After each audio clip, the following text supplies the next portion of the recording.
Le père était parti, il partait à 3 heures du matin, puis il rentrait à 8 heures, 7h30, 8 heures le soir, avec son flet, puis ses rames, puis sa charge de morue. Puis, mais durant tout ce temps-là, c'était la mère qui avait la charge de la famille pour gérer les semences, pour gérer les foins, l'avoine, toutes les cultures, les pommes de terre, tout ce qu'on avait besoin pour survivre l'hiver. Son travail commençait le matin, quand elle disait, bon, les enfants, venez m'aider, on va sortir la morue, on va chercher la morue verte qu'il appelait. Il fallait sortir ça des cuves de saumure, dans des boyards, une espèce de brancard avec des boîtes avec des manchons, là.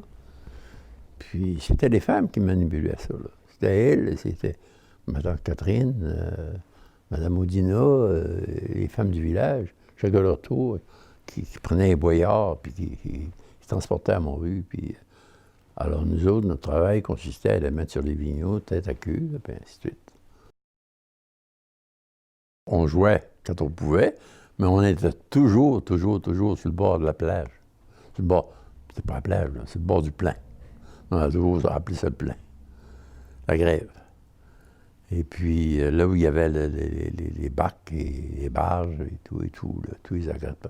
Puis les bâtiments pour mettre la morue séchée, puis le vieux chauffe-eau pour saler la morue. Parce que mon père salait la morue après. Quand il rentrait, il fallait la trancher. Il fallait ramasser les langues. Il fallait ramasser les nauves. Puis on arrivait chez nous, ma mère s'installait sur une espèce de planche, puis il fallait qu'on lui aide à gratter la partie noire qu'il y avait sur les nauves. Puis elle salait ça dans des genres de grès pour faire la queue d'hiver, qui était le mets typique, là. Vers 11 heures, elle montait à la maison, ben, là, elle faisait le dîner le plus rapidement possible, là. Puis dans l'après-midi, ben, c'était le travail sur la terre. Travail sur la terre, oui. Puis travail autour des bâtiments, préparer les moulets pour les cochons, puis quoi. On avait une ferme. C'était une période où la vie était dure, mais c'était la solidarité qu'il y avait entre les gens qui les a sauvés, finalement. Et à travers tout ça, on était heureux. C'est drôle à dire. On était heureux de vivre. Moi, quand je l'ai vu pleurer, là, souvent, c'était à la suite, justement, de la visite des couleurs de morue. Ce qu'on appelait les couleurs de morue, c'était eux autres qui classaient la morue, là, en catégorie. Là, puis moins il a classé en bonne qualité, ben, moins il payait.